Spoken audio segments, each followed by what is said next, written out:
Hello दोस्तों, स्वागत है आपका मेरे चैनल मैजिक क्वींस।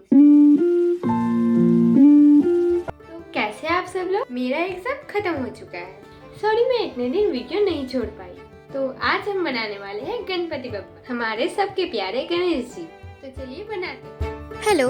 तो गणपति बप्पा बनाने के लिए पहले हमें बहुत सारे कलर के क्ले लगेंगे और ये रहे मेरे क्ले आर्ट बनाने के लिए थोड़े बहुत टूल। पर मैं इन क्ले को देख के कंफ्यूज हो गई कि कैसा गणपति बप्पा बनाऊं। और फिर बहुत देर सोचने के बाद फाइनली मैंने डिसाइड कर लिया कि कैसा गणपति बप्पा बनाना है। इससे भी पहले मैंने बहुत सारे गणपति बप्पा बनाए, उसकी लिंक मैं डिस्क्रिप्शन में डाल दूंगी, आप चाहे तो देख सकते हैं। तो चलिए वीडियो कंटिन्यू करते हैं। दोस्तों, क्या आप जानते हैं मूषक पहले कौन था? वो तो हम जानेंगे ही, पर उसके पहले हम गणपति बप्पा का स्टेज बना लेंगे।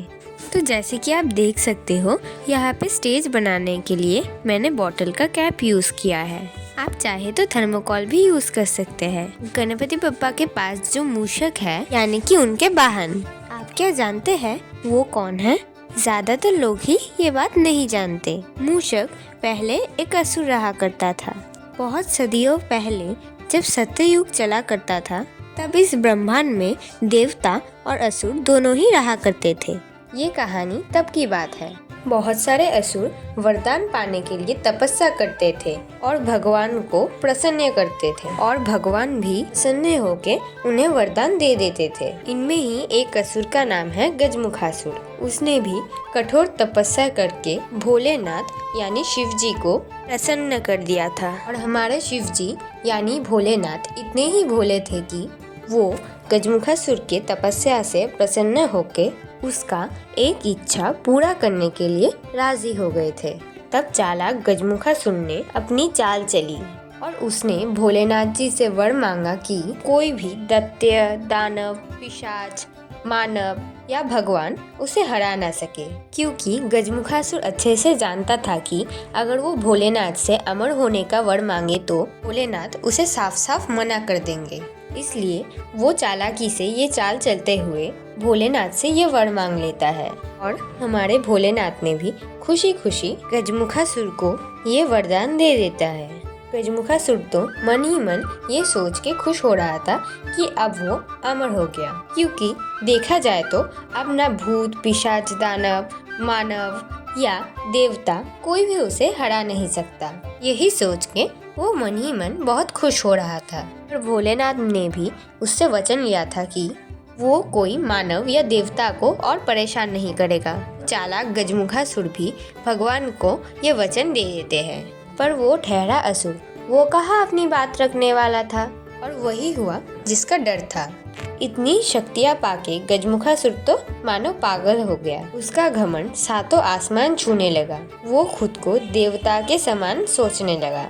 और आपने वीडियो में देखा एक लाइट पिंक मैंने यूज किया था, वो मैंने इस दो क्ले को मिला के बनाया है, क्योंकि मेरे पास लाइट पिंक कलर का क्ले नहीं था। तो चलिए फिर से कहानी में वापस जाते हैं। तो मैं कहा था, हाँ याद आ गया। गजमुखासुर ने दानवों की एक सेना बनाई और पृथ्वी पे आक्रमण कर दिया। उसके आतंक से मानव ऐसे कि देवता भी बच नहीं पाए। उसने पृथ्वी लोक पे चारों ओर अफरा तफरी मचाना शुरू कर दिया, और उसने भोलेनाथ को दिया हुआ वादा तोड़ दिया। उसके आतंक से परेशान होकर सारे देवतागण भोलेनाथ के शरण में आए और उनसे कहा कि गजमुखासुर अपने शक्तियों के घमंड में चूर होके सारी ओर अफरा तफरी मचा रहा है। उसने सारे पृथ्वीवासी और देवतागण को भी परेशान करके रख दिया है। इसलिए देवतागण चाहते हैं कि भोलेनाथ उनकी मदद करे। भोलेनाथ भी थोड़ा गुस्सा हो जाते हैं, क्योंकि गजमुखासुर ने उनसे दिया हुआ वादा पूरा नहीं किया। भोलेनाथ गणेश जी से कहते हैं कि वही सिर्फ गजमुखासुर को हराने की क्षमता रखता है।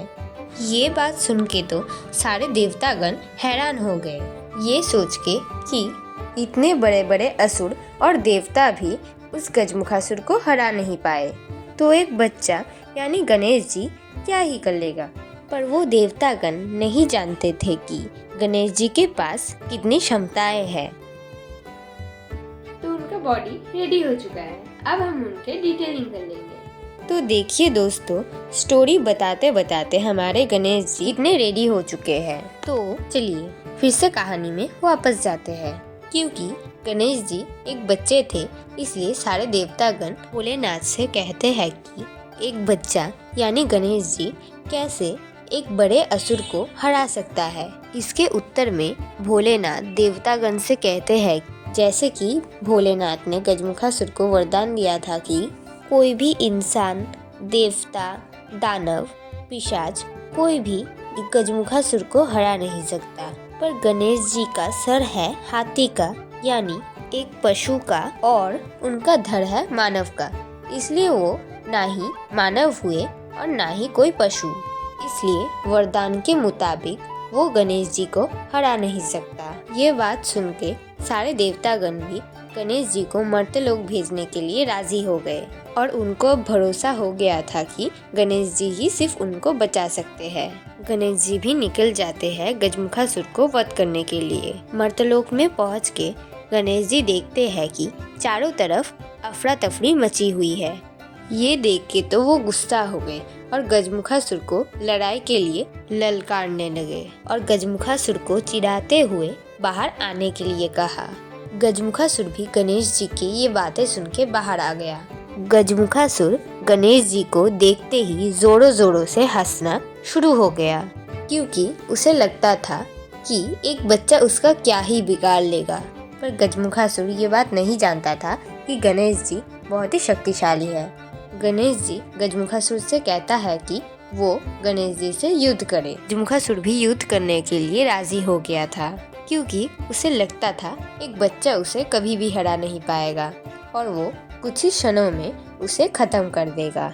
पर जब लड़ाई शुरू हुआ तब गजमुखासुर धीरे धीरे हारने लगा। ये देख के तो वो खुद भी हैरान था कि ये कैसे संभव है, एक मामूली बच्चा उसे कैसे हरा सकता है। गजमुखासुर को यूं ही चिंता में देख गणेश जी बोलते हैं कि मेरा सर हाथी का यानी पशु का और मेरा धड़ इंसान का है, इसलिए मैं ना ही इंसान हुआ और ना ही कोई पशु, इसलिए वरदान के मुताबिक मैं चाहूँ तो तुमको हरा भी सकता हूँ। थोड़ी देर और लड़ाई के बाद जब गजमुखासुर को लगता है कि वो गणेश जी से जीत नहीं सकता, तब उसने गणेश जी से माफी मांग लिया और एक चूहे का रूप धारण कर आजीवन उनका सेवा करने का वादा किया। और यही था मूषक महाराज का गणेश जी का वाहन बनने का स्टोरी। ये स्टोरी किन किन लोगों को पता था कमेंट करके जरूर बताना।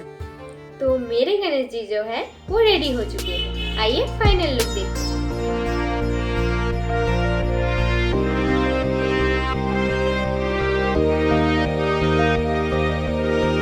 तो कैसा लगा आपको मेरा गणेश जी बनाना, वो कमेंट करके जरूर बताइएगा। तो अगर आपको मेरा वीडियो अच्छा लगा हो तो लाइक करें। तो ऐसे ही क्ले आर्ट अगर आपको देखना पसंद है तो सब्सक्राइब कीजिए।